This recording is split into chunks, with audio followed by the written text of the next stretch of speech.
Hello friends, मैं doctor Deepti Chhabra physiotherapist एक बार फिर से अपनी एक वीडियो के साथ। ये उन लोगों के लिए है जिनके घर में बुजुर्ग माँ बाप दादा दादी है, जो कि ऐसा सोच रहे होंगे कि क्या वो इस टाइम बेड पर या मिनिमम मोबिलिटी के साथ और कमज़ोर तो नहीं पड़ जाएंगे। आप लोगों की चिंता एकदम जायज़ है। जैसे जैसे हम एज करते हैं या हमारा कदम जो है वो बुढ़ापे की तरफ बढ़ता है, हम नोटिस करते हैं कि हमारी बॉडी के अंदर जिस तरह की स्ट्रेंथ पहले होती थी वो नहीं रहती। सिमिलर इज द केस अगर हमारे घर में कोई अभी बुजुर्ग है जो ऑलरेडी बेड रिडन है, जो ऑलरेडी कमज़ोर है, जिसको अभी चाहते या ना चाहते हुए हमारी सपोर्ट की ज़रूरत पड़ती है बहुत छोटे छोटे सिंपल कामों के लिए, जैसे कि बेड से उठने में हमारी मदद चाहिए होती है, उनको वॉशरूम तक जाने में, अपने खुद के काम करने में मदद चाहिए होती है, उन्हें खाना खिलाने के लिए किसी की हेल्प चाहिए होती है। और ये एक ऐसी स्टेज है जो कोई इंसान चाहता नहीं कि उसके साथ आए, पर शायद बॉडी के अंदर कई बार डिजीजेस या मेंटल कंडीशन भी ऐसी हो जाती है कि इंसान चाहते या ना चाहते हुए भी डिपेंडेंट हो जाता है। पर हमारा पहला काम क्या है? अपने बुजुर्गों के साथ थोड़ा सा वक्त स्पेंड करिए, थोड़ा सा उन्हें टाइम दीजिए। अगर घर में 4 मेंबर्स हैं, हम सब चारों भी आधा आधा घंटा अगर अपने एक बुजुर्ग को देते हैं तो बुजुर्ग के लिए बहुत हो जाता है। दूसरी चीज, हम ये देखते हैं कि बुजुर्ग जब बेड पे लेटे हुए होते हैं तो उनकी चेस्ट के अंदर कंजेशन डेवलप होना शुरू हो जाता है। कंजेशन मतलब बलगम इकट्ठी होनी शुरू हो जाती है, क्योंकि मोबिलिटी कम है। तो चलते फिरते हुए तो हमारे लंग्स का प्रोसेस ऐसा होता है कि जैसे हम मूव करते हैं तो वो जो बलगम हमारे अंदर धीरे धीरे डेवलप होती है वो नेचुरल तरीके से बाहर निकल जाती है। लेकिन बुजुर्ग क्योंकि ज़्यादा टाइम अपना बेड पे स्पेंड करते हैं तो उनकी चेस्ट के अंदर वो डिपॉजिट होनी शुरू होती है और धीरे धीरे करके वो जम जाती है, और उसको फिर निकालने के लिए कई बार एंटीबायोटिक्स देने पड़ते हैं, वो इन्फेक्शन भी बन सकता है। तो उसको प्रिवेंट करने के लिए ह्यूमिडिफायर या जिसको हम नॉर्मल स्टीमर बोलते हैं, कोशिश करिए कि उनके कमरे में आप कुछ कुछ देर के लिए वो स्टीमर ऑन कर दीजिए। डेफिनेटली एयर कंडीशनर ऑन ना हो, उस चीज़ का ध्यान रखिएगा। ह्यूमिडिफायर ऑन कर दीजिए, उसके बीच में थोड़ा विक्स डाल दीजिए, या ब्रीदेबल कैप्सूल्स जो हमारे होते हैं, इजी ब्रेथ, ऐसे कोई कैप्सूल्स अगर आपके पास अवेलेबल हो तो आप वो डाल दीजिए उसके अंदर। उनको काफ़ी मदद मिलेगी। ये दिन में 1 से 2 बार आप करिए कुछ दिन के लिए, they will get a lot of relief. फिर उनको आप डीप ब्रेथ के लिए इनकरेज करें, मतलब गहरा सांस लेने के लिए इनकरेज करें।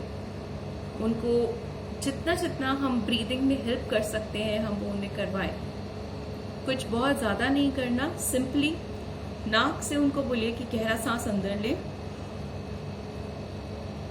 उसको कुछ सेकंड रोके और मुंह से बाहर। अगर वो थोड़ी थोड़ी देर में इतना भी कर सके तो बहुत अच्छा रहेगा उनके स्टैमिना के लिए।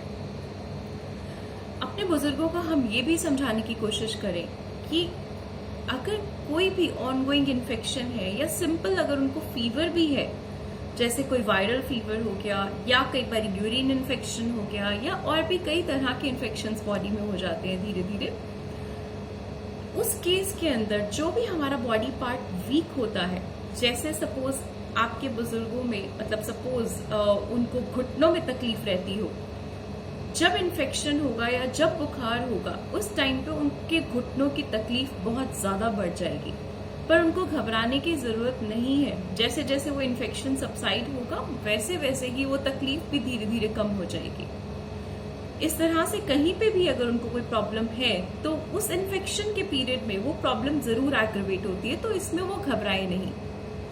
चलिए अब हम क्विकली फटाफट से कुछ ऐसी एक्सरसाइजेस पे आते हैं जिससे हम उनकी मदद कर सकेंगे, उनको थोड़ा सा इंडिपेंडेंट बना सकेंगे और उससे आप सबके लिए भी सहायता होगी, क्योंकि सेवा जितना करना मुश्किल है उतना ही करवाना भी मुश्किल है, तो ये दोनों के लिए ही मददगार रहेगा। आइए देखते हैं कुछ एक्सरसाइजेस। ये एक्सरसाइजेस ऐसी हैं जिसके अंदर हमें किसी एक अटेंडेंट की जरूरत पड़ सकती है, चाहे वो जो हमारे घर में बुजुर्ग हैं, वो हमारे दादा हो, हमारे पेरेंट्स हो, कोई भी हो। अगर हम घर में अवेलेबल है कोई एक भी बंदा, तो हम इन एक्सरसाइजेस में उनकी मदद कर सकते हैं। वो डिपेंड करता है कि उनको रिक्वायरमेंट है या नहीं, क्योंकि कई बार वो इतने ही कमजोर होते हैं कि वो अपने आप एक्सरसाइज कर सकते हैं, पर कई बार वो कमजोर ज्यादा होते हैं जिसके अंदर उनको हमारी ज्यादा सपोर्ट की जरूरत पड़ती है। तो आप देख लीजिए, जहां पे आपको लगता है कि वो खुद से नहीं कर पा रहे, वहां पे आप उनकी मदद जरूर करें। चलिए, पंजे को धीरे धीरे ऊपर और नीचे की तरफ उन्हें बोलेंगे हम कि वो खींचे। उनसे नहीं हो पा रहा है तो आप धीरे धीरे अपने हाथों का प्रयोग करके इस तरह से मूवमेंट करवाएंगे। नेक्स्ट एक्सरसाइज, नी रिप्लेसमेंट अगर है, घुटने स्टिफ है अगर इस एज में उनके, तो जितना वो मोड़ पा रहे हैं उतना उनको एनकरेज करें कि वो मोड़े। वो नहीं मोड़ पा रहे तो धीरे धीरे आप पकड़ के हल्का हल्का मोड़े, पर जहां आपको लगे कि आप उसके बियॉन्ड फोर्स कर रहे हैं, उनको दर्द है, तो प्लीज फोर्स ना करें, बस आराम आराम से जितना मोड़ पाए उतना करें। इस एक्सरसाइज को करवाने के लिए हमें कई बार हेल्प चाहिए होती है, तो इसमें अगर वो खुद ना कर पाए तो प्लीज आप पकड़ के धीरे धीरे से उनकी टांगें ऊपर और नीचे करें। वो खुद कर पा रहे हैं तो बहुत बढ़िया है, बहुत अच्छा है। ये सभी एक्सरसाइजेस 5 से 7 बार वो करेंगे हर एक जॉइंट की। जो बहुत ही इम्पोर्टेंट एक्सरसाइज है, अब हम उस पे आ रहे हैं।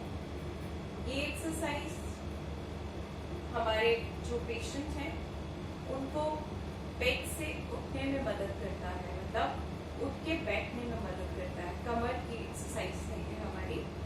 हाथ दोनों साइड में रखेंगे, धीरे धीरे से हम उनको कहेंगे कमर ऊपर उठाएं और धीरे से नीचे लेकर आए।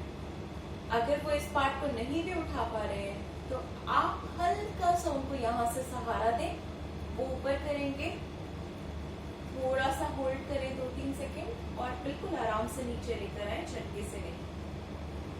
अगर उनकी कोई ऐसी कमर की सर्जरी नहीं हुई तो हल्का हल्का सा, चाहे अपने ही हाथ से आप दोनों तरफ उनकी टांगों को इस तरह से घुमाएं। ये उनको आराम भी देगी और मसल्स को स्ट्रेच भी करेगी आसपास।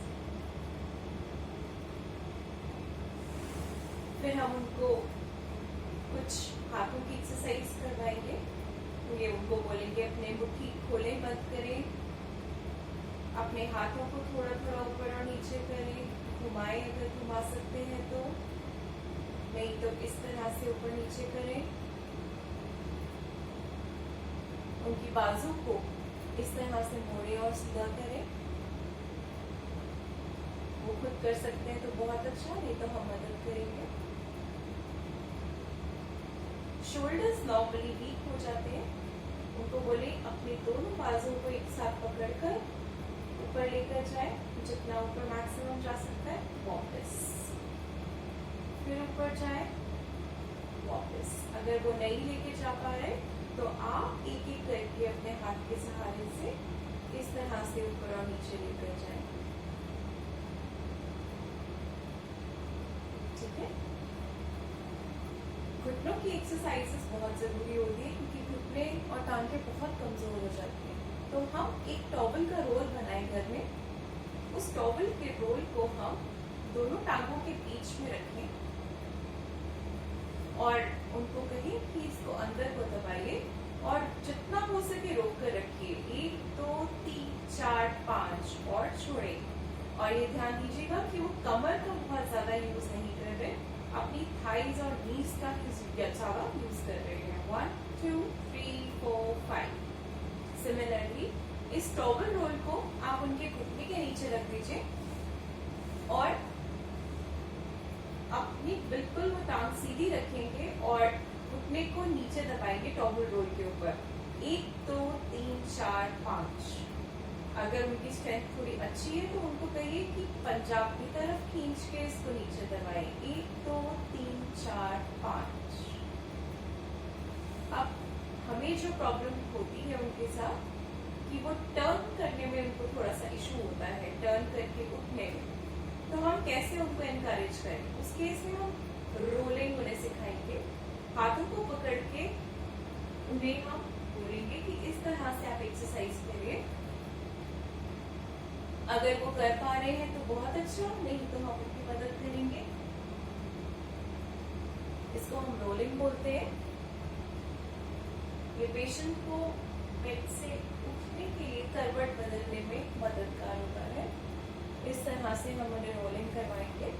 जब पेशेंट साइडलाइन में है, जितना हो सके उनको कहेंगे आप अपने आप उठिए, आप कम से कम सहारा दीजिए, कम से कम सहारा देके उनको बोलिए धीरे धीरे करके खुद उठेंगे, वो उठ के बैठेंगे। और ये एक्सरसाइज जिसके अंदर हम टांग ऊपर उठा रहे हैं, पैर सीधा बिल्कुल सामने ऊपर और धीरे धीरे नीचे, इस तरह से करेंगे हम। थोड़ी थोड़ी सी ब्रीदिंग एक्सरसाइजेस।